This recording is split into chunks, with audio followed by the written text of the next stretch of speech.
Was würde geschehen, wenn die Menschen von der Erde verschwinden würden?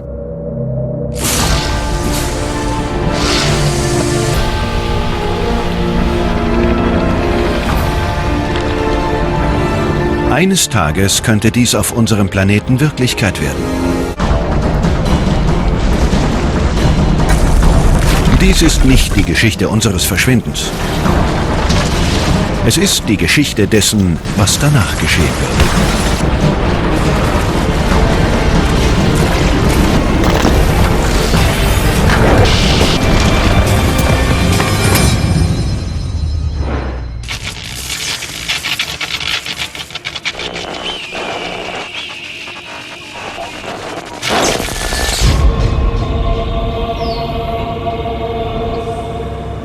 Das Verschwinden der Menschheit mag nach Science Fiction klingen.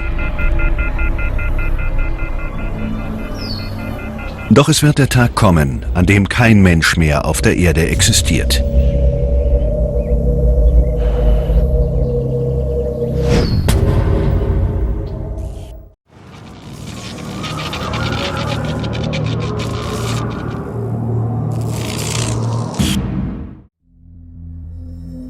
Ferienorte lebten einst von den zahlreichen Besuchen vieler Urlauber. Doch wie werden diese Urlaubsorte ohne Menschen überstehen können? Sind sie wirklich das, was sie versprechen? Und welche Geheimnisse werden sie preisgeben?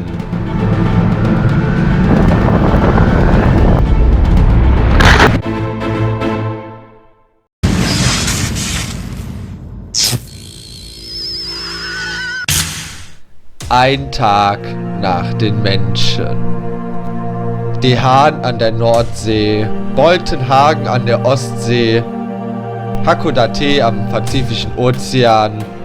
All diese Küstenorte und Urlaubsziele sind plötzlich menschenleer. Die vielen Ferienhäuser, oft in Feriendörfern gelegen, stehen leer. Ferienhäuser sind im Regelfall deutlich kleiner und kompakter als normale Wohnungen oder Familienhäuser. Auch an der Ausstattung wird gespart. Veraltete Fernseher und Radioanlagen, günstige Sofas und Betten, damit sich die Kosten für das Ferienheim möglichst gering halten. Nun stehen Tausende dieser Häuser leer und sind auf sich allein gestellt. Am Strand von Bensersiel tummeln sich nun keine Menschen mehr. Strandkörbe und Liegestühle blicken nun auf eine ungewisse Zukunft. Um sie herum liegen Plastikschaufeln und Eimer, die auf etwas hindeuten, was an jedem Strand zu finden ist. Während in normalen Burgen, Häusern und Denkmälern viel Zeit, Arbeit und Geld steckt, kann man an den Stränden genauso viele Bauwerke entdecken, die teilweise nur ein paar Stunden und ein einziges Baumaterial benötigen, und sie sind bei jedem bekannt. Sandburgen. Ein Begriff, der für die unterschiedlichsten Bauwerke stehen kann. Einige Sandburgen werden aus vorgefertigten Eimern erstellt, während andere völlig aus freier Hand entstanden sind. Manche dieser selbstgebauten Sandburgen sind vergleichsweise riesengroß und fallen unter den vielen anderen am meisten auf. Doch Sandburgen haben einen immensen Nachteil. Sie sind nicht für die Ewigkeit errichtet worden. Sobald die Flut kommt, werden alle kleineren Sandburgen, die nahe genug am Wasser stehen, einstürzen.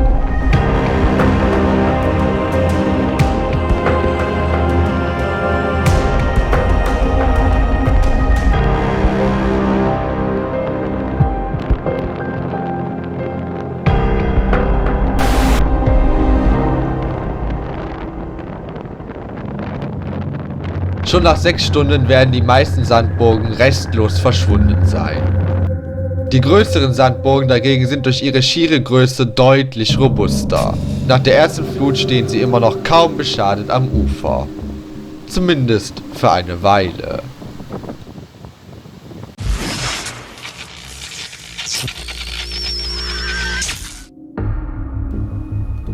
Drei Tage nach den Menschen. Urlaubsorte finanzierten sich hauptsächlich nur durch ihre jährlichen Touristen. Daher wimmelt es an den Küstenorten nur von Souvenirgeschäften.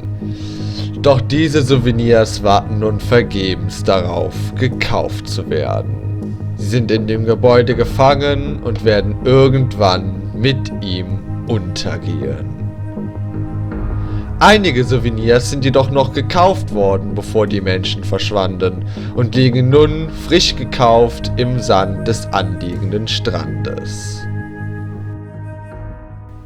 Nicht nur Plastikschaufeln und Souvenirs sind Dinge, die die Menschen am Strand zurückgelassen haben.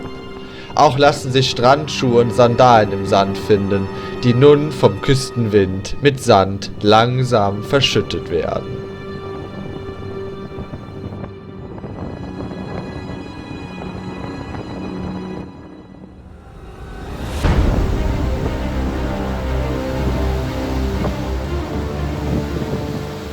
Vorne am Wasser werden die großen Sandburgen derweil auf ihre letzte Probe gestellt.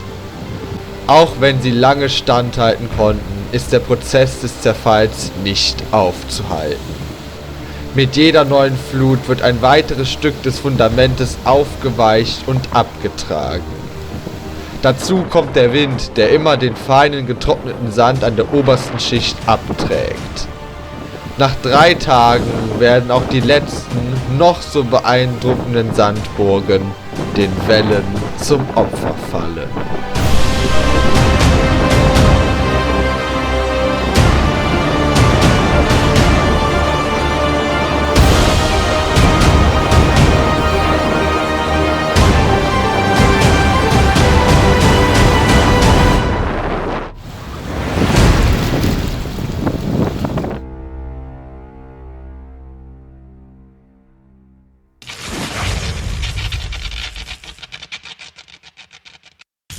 Eine Woche nach den Menschen. Nach einer Woche mit ständigem Wind sind die zurückgelassenen Sandalen nun fast komplett im Sand begraben. Mit der Zeit werden sie unter mehr und mehr Schichten Sand vollständig begraben sein.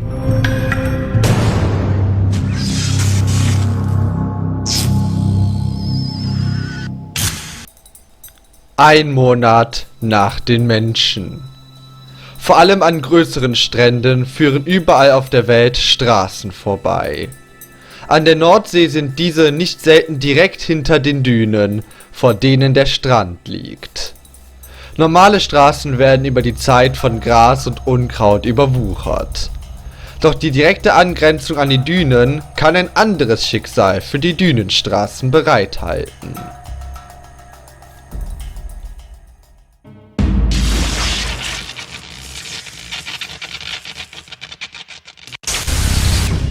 Ein Jahr nach den Menschen. Über das Jahr hat es geregnet. Die Dächer der Ferienbehausungen wurden durchnässt und das kann bei manchen auf Dauer ein Problem werden. Denn nicht nur bei der Einrichtung solcher Ferienhäuser wird gespart, auch der Bau selbst wird möglichst kostengünstig gehalten. Durch die Dachrinden kommt immer ein bisschen Wasser durch und sickert in das Fundament der Häuser. Da niemand die dadurch entstandenen Schäden behoben hat, ist es zu weiteren sichtbaren Schäden gekommen. Der größte Teil am Zerfall trägt jedoch die salzige Meeresluft bei. Sie zersetzt Dinge viel schneller, als sie es im inländischen Klima tun würden. Der Putz fällt von den Wänden.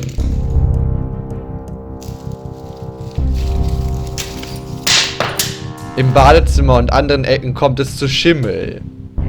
Die billigen Halterungen an der Decke haben sich auch gelockert, sodass die Lampen nun gefährlich hin und her schwingen.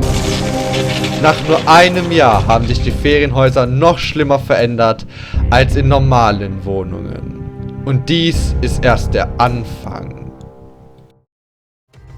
Die Ferienorte zerfallen bereits jetzt schneller als übliche Orte und vielen Stränden steht das größte Desaster noch bevor. Wird irgendetwas der Natur dann noch widerstehen können?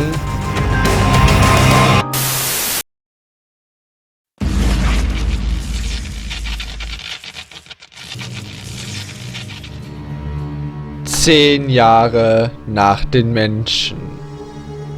Die Straßen vor den Dünen an Stränden wie Egmont an See beginnen langsam Teil der Düne zu werden. Durch den Wind wird der Sand von den Dünen auf die Straße geweht. Erde rutscht nach und bietet somit den Nährboden für die Dünenpflanzen.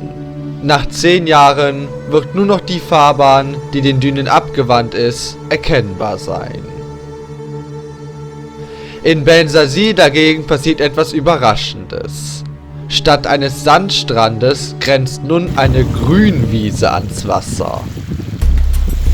Wie konnte das passieren? Die Antwort ist einfach.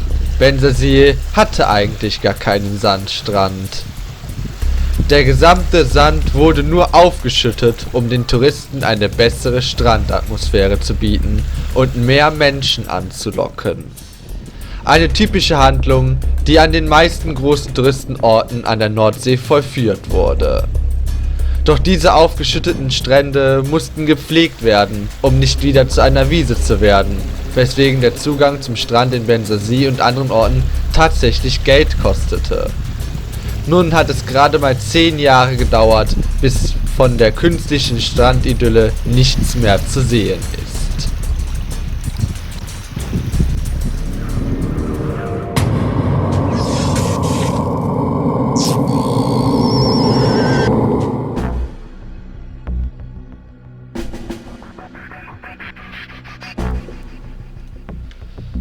...20 Jahre nach den Menschen.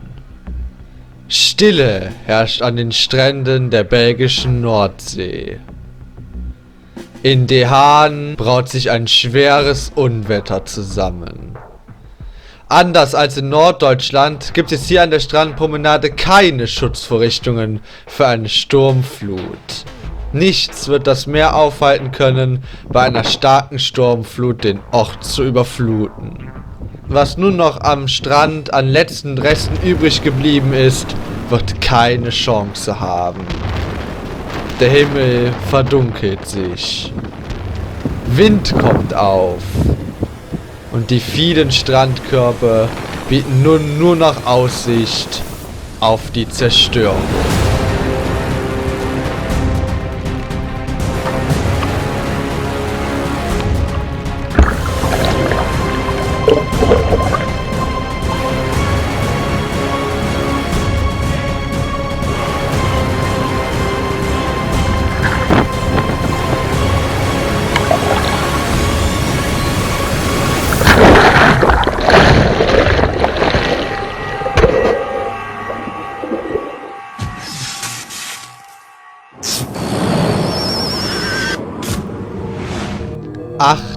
Jahre nach den Menschen.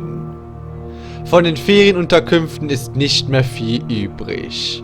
Die salzige Luft hat das billige Baumaterial dermaßen geschwächt, dass die Gebäude bereits zusammenbrechen.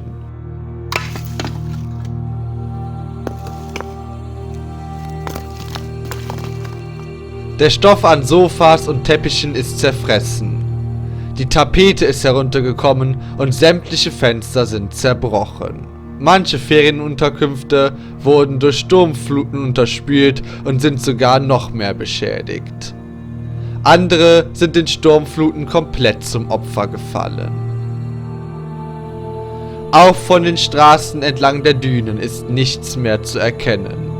Sie wurden komplett von der wachsenden Düne verschluckt.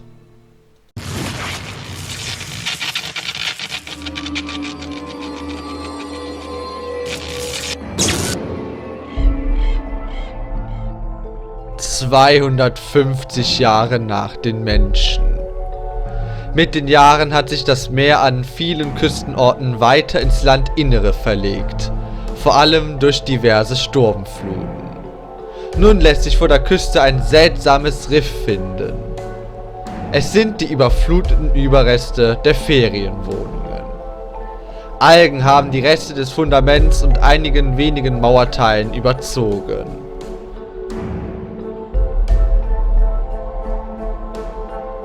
Verstreut lassen sich auch andere Betonreste von anderen Gebäuden der ehemaligen Küstenorte vorfinden.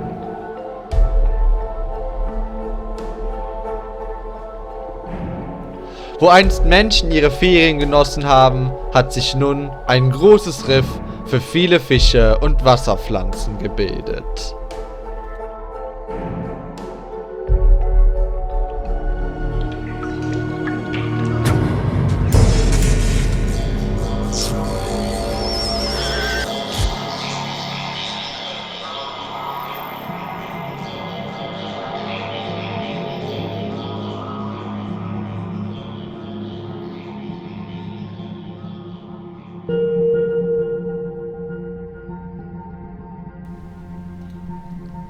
...500 Jahre nach den Menschen. Küsten und Urlaubsorte auf der ganzen Welt haben sich in Luft aufgelöst. Doch in der ewigen Weite des Schlicks ist etwas vorzufinden.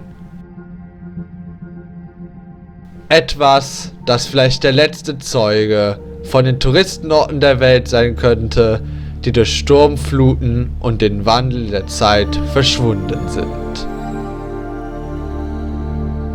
Etwas, das davon zeugt, dass hier einst Menschen Sandburgen gebaut und ihren Tag hier verbracht haben. In einer Zukunft ohne Menschen.